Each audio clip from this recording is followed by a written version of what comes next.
Hoje vamos falar de um tema muito interessante e curioso: como era o mundo antes do dilúvio.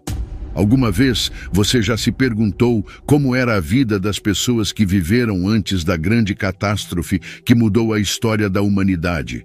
Qual era o clima, a geografia, a cultura, a religião, a tecnologia, a moral e a espiritualidade daqueles que habitavam a Terra antes de que Deus enviasse o dilúvio para limpar o mundo do pecado? Neste vídeo, exploraremos alguns fatos e mistérios sobre o mundo antediluviano baseados na Bíblia e outras fontes históricas e científicas. Fique atento até o final porque você ficará surpreso com o que descobrirá. Antes de começar, quero pedir que você deixe um like, se inscreva no canal, ative o sininho para não perder nenhum vídeo e também compartilhe este vídeo com seus amigos para que eles também possam aprender mais sobre este fascinante tema. Vamos lá. O primeiro fato que precisamos saber sobre o mundo antes do dilúvio é que ele era muito diferente do nosso em muitos aspectos. Um deles é a expectativa de vida das pessoas. Sabia que as pessoas viviam muito mais antes do dilúvio do que depois? Pois é, a Bíblia nos diz que os patriarcas que viveram antes do dilúvio tinham idades compreendidas entre centenas e quase 1000 anos. Por exemplo, Adão, o primeiro homem, viveu 930 anos.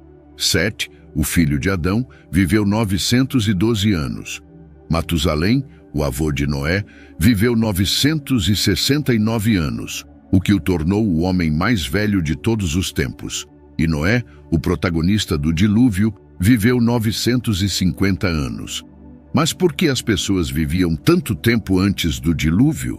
Há várias teorias para explicar isso, mas uma das mais aceitas é que o ambiente da Terra era muito mais favorável para a vida humana devido a uma camada de vapor de água que rodeava o planeta, protegendo-o da radiação solar e criando um clima temperado e úmido ao redor do mundo. Essa camada de vapor teria se rompido durante a inundação, provocando as chuvas torrenciais que inundaram a Terra. Depois da inundação, o clima mudou drasticamente, tornando-se mais frio e seco, e a radiação solar começou a afetar mais a saúde das pessoas, reduzindo sua expectativa de vida. Outro aspecto que diferenciava o mundo antes do dilúvio era a interação entre o divino e o humano. A Bíblia nos revela que antes do dilúvio, Deus se comunicava diretamente com algumas pessoas, como Adão, Eva, Caim, Abel, Enoque e Noé. Ele lhes deu instruções, advertências, promessas e bênçãos. Também os julgou e castigou quando pecaram.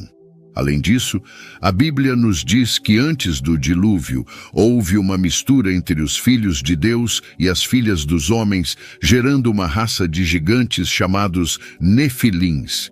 Quem eram esses filhos de Deus e essas filhas dos homens?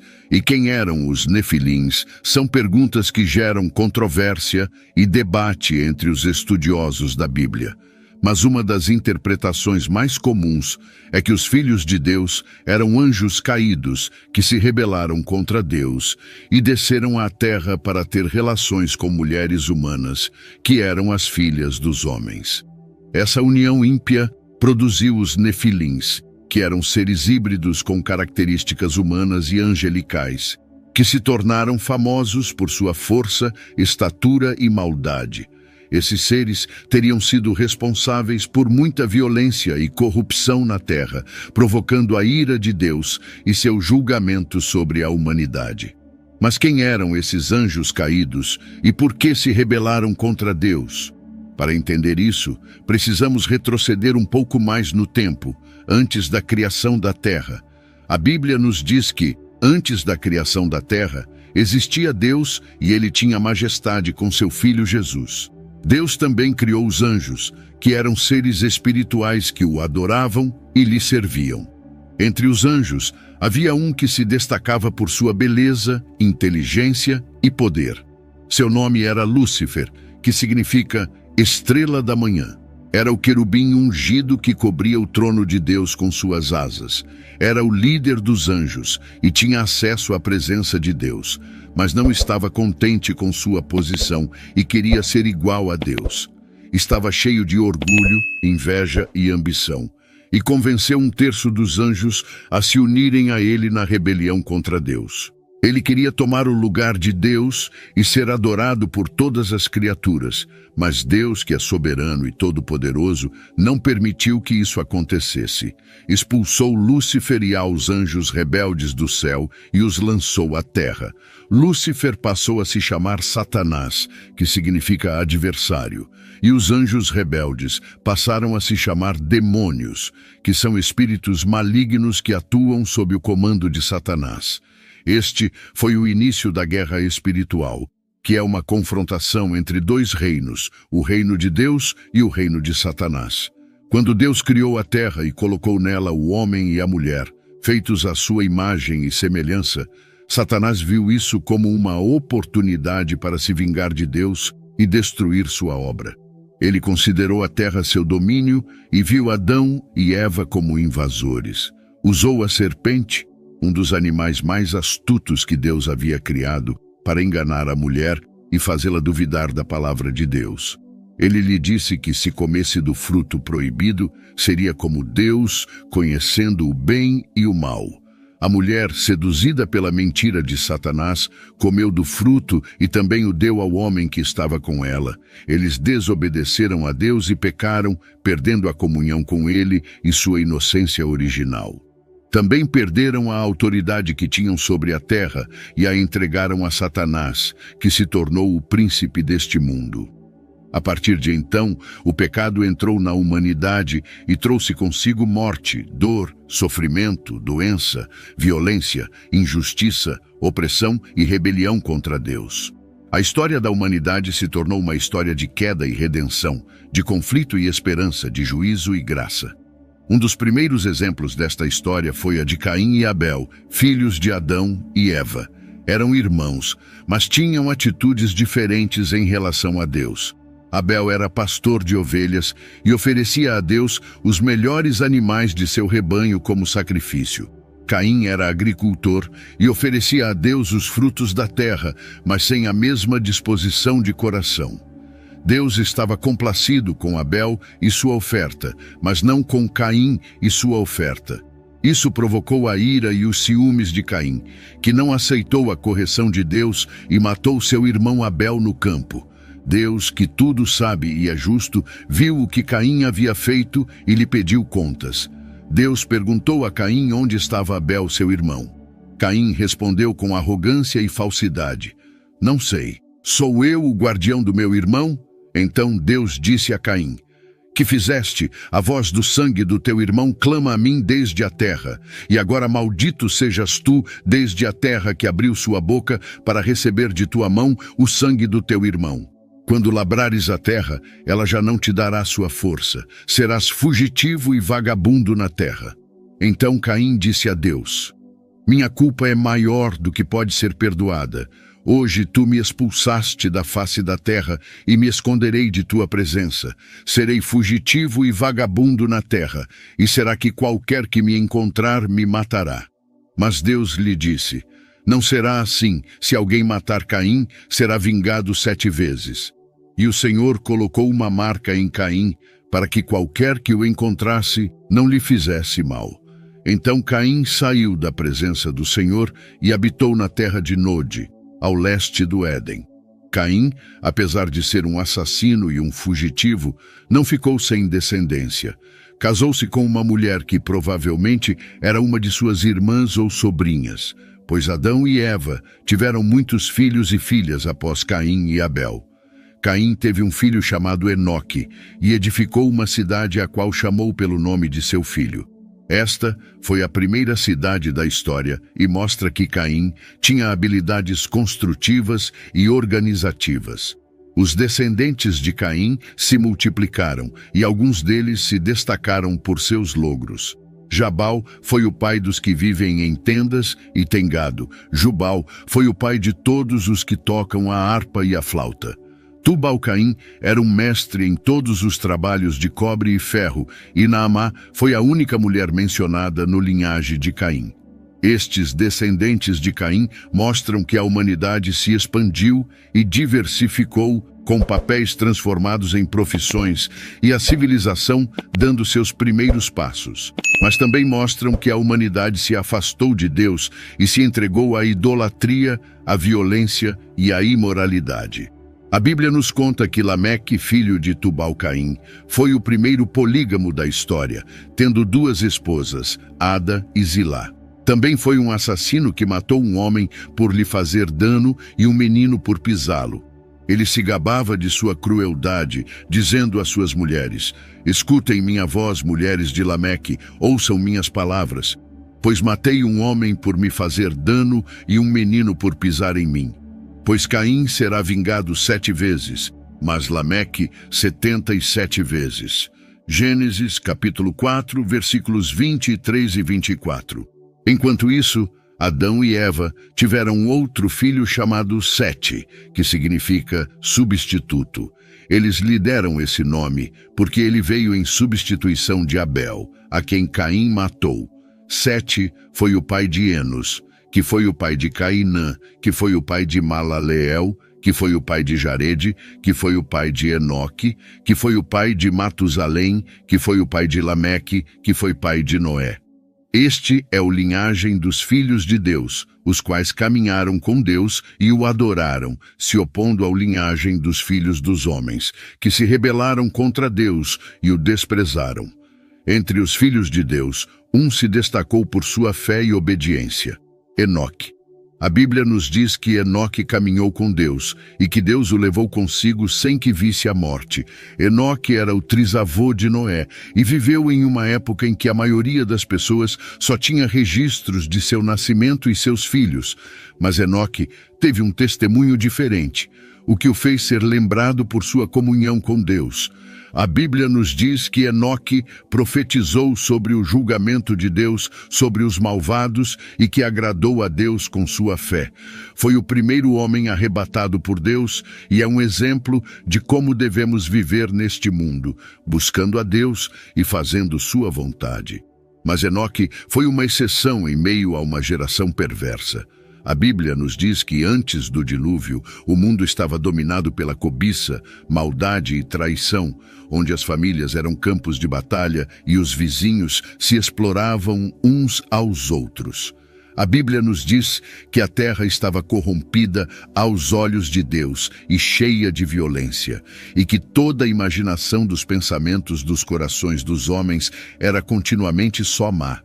Deus viu que a maldade do homem tinha aumentado na terra e que toda a carne tinha corrompido seu caminho. Deus se arrependeu de ter feito o homem e se entristeceu em seu coração. Decidiu destruir da face da terra o homem que havia criado, assim como aos animais, répteis e aves do céu. Mas houve um homem que encontrou graça aos olhos de Deus. Esse homem era Noé. Noé foi justo e reto entre seus contemporâneos e caminhou com Deus. Noé teve 3 filhos, Sem, Cam e Jafé. Deus escolheu Noé para ser o guardião de um novo começo para a humanidade e lhe deu uma missão especial: construir uma arca para salvar sua família e os animais do dilúvio que viria sobre eles. A arca era um barco especial desenhado por Deus para resistir às águas do dilúvio. Tinha 300 côvados de comprimento, 50 côvados de largura e 30 côvados de altura. Um côvado era a medida desde o cotovelo até a ponta do dedo, aproximadamente 18 polegadas. Isso significa que a arca media aproximadamente 450 pés de comprimento, 75 pés de largura e 45 pés de altura. Tinha 3 andares com várias divisões interiores e uma janela no alto de um côvado. Tinha uma porta lateral que só Deus podia abrir e fechar. Estava fabricada em madeira de gofer, que era uma madeira resistente e impermeável. Foi coberta com betume por dentro e por fora para evitar infiltrações. Tinha capacidade para albergar aproximadamente 40.000 animais de diferentes espécies, assim como suficiente comida e água para eles e a família de Noé. Era uma obra-prima da engenharia naval e um símbolo da graça e misericórdia de Deus. Noé levou cerca de 120 anos para construir a arca, seguindo as instruções de Deus.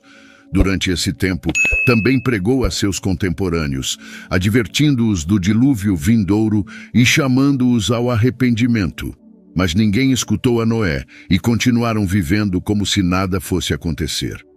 Zombaram de Noé e o consideraram louco e fanático. Não acreditavam que Deus julgaria o mundo com água, já que nunca tinha chovido sobre a terra.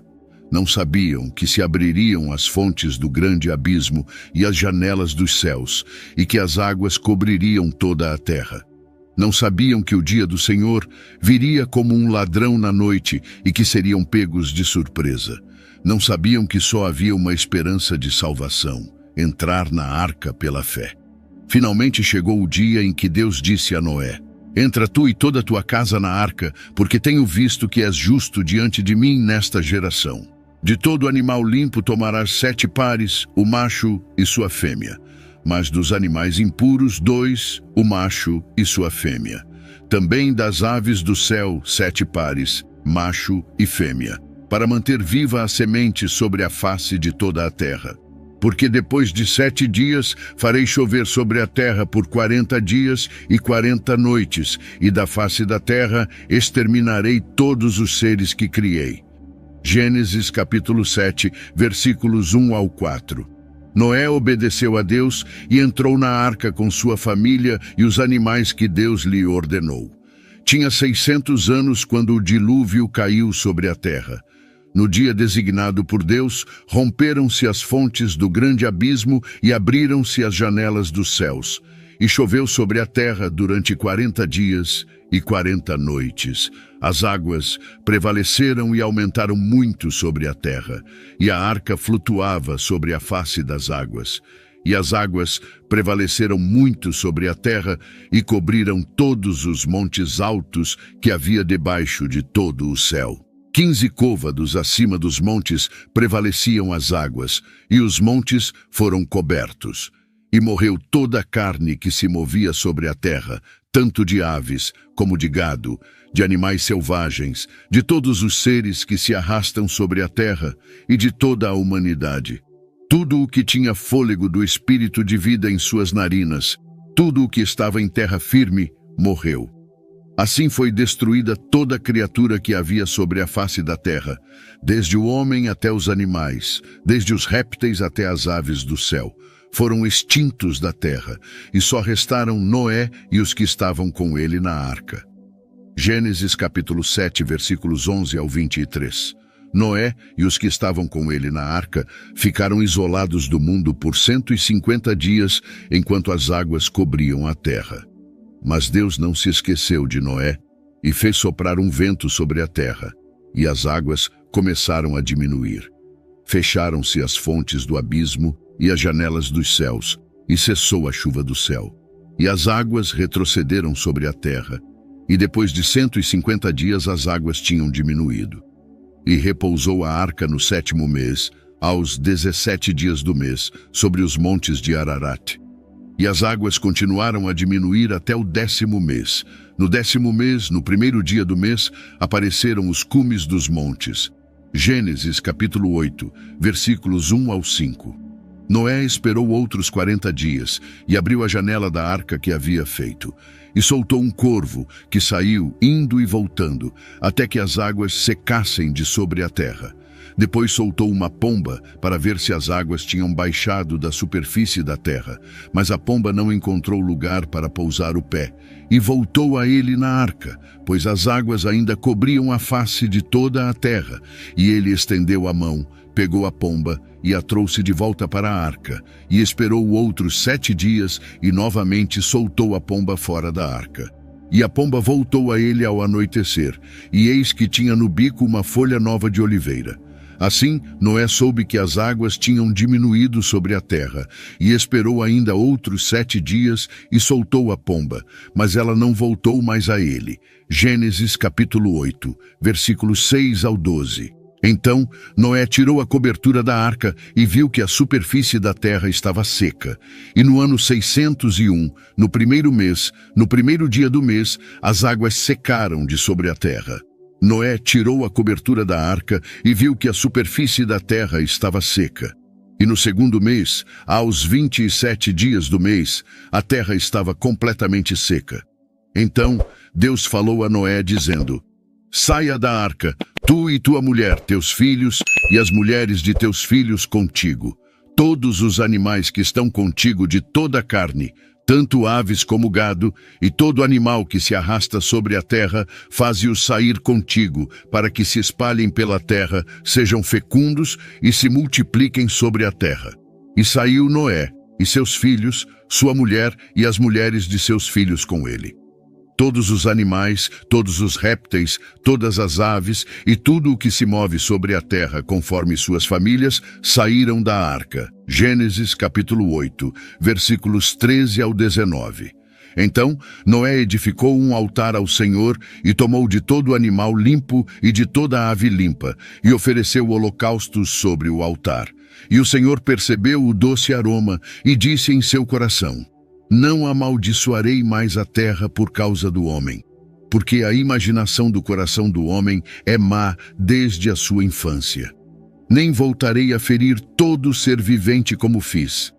Enquanto durar a terra, semeadura e colheita, frio e calor, verão e inverno, dia e noite não cessarão. Gênesis capítulo 8, versículos 20 ao 22. E Deus abençoou Noé e seus filhos, e lhes disse: frutificai, multiplicai-vos e enchei a terra, e o vosso temor e o vosso pavor estarão sobre toda a besta da terra e sobre toda a ave do céu, sobre tudo o que se move sobre a terra e todos os peixes do mar. Nas vossas mãos são entregues. Tudo o que se move e vive será para vosso alimento. Tudo vos tenho dado como a erva verde. Mas a carne com sua vida, isto é, com seu sangue, não comereis. Certamente requererei o vosso sangue, o sangue das vossas vidas. Da mão de todo animal o requererei. E da mão do homem, da mão de cada um de seu irmão, requererei a vida do homem. Quem derramar sangue de homem, pelo homem seu sangue será derramado, porque Deus fez o homem à sua imagem. Mas frutificai e multiplicai-vos. Povoai a terra em abundância e multiplicai-vos nela. Gênesis capítulo 9, versículos 1 ao 7.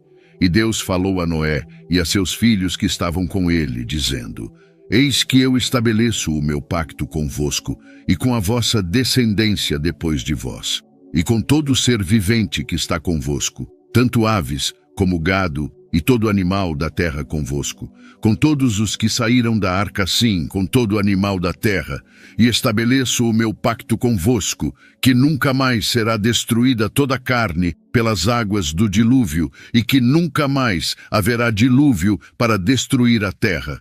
E disse Deus: esta é a sinal do pacto que faço entre mim e vós, e entre todo ser vivente que está convosco por gerações eternas.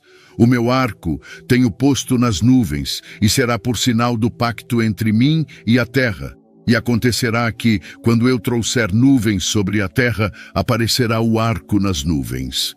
Então me lembrarei do meu pacto, que está entre mim e vós, e todo ser vivente de toda a carne, e as águas não se tornarão mais em dilúvio para destruir toda a carne. O arco estará nas nuvens, e eu o verei para me lembrar do pacto eterno entre Deus e todo ser vivente de toda a carne que está sobre a terra. E disse Deus a Noé: esta é a sinal do pacto que tenho estabelecido entre mim e toda a carne que está sobre a terra. Gênesis capítulo 9, versículos 8 ao 17. O arco-íris é o símbolo do pacto de Deus com Noé e toda a criação. É um lembrete da fidelidade e bondade de Deus, que não abandona a humanidade, mas oferece uma nova oportunidade para recomeçar. É uma promessa de que Deus nunca mais destruirá o mundo com água, mas preservará a vida na terra. É uma esperança de que Deus tem um plano para restaurar todas as coisas e que um dia fará todas as coisas novas. É uma graça que Deus nos ame e tenha enviado seu Filho Jesus Cristo, que é o arco-íris da nossa salvação. E assim termina a história do dilúvio e começa a história de Noé e seus descendentes, que povoaram a terra e formaram as nações. Mas essa é uma história para outro vídeo. Deixe nos comentários a sua opinião sobre o tema do vídeo, sempre respeitando a opinião dos outros. Espero que tenha gostado do vídeo.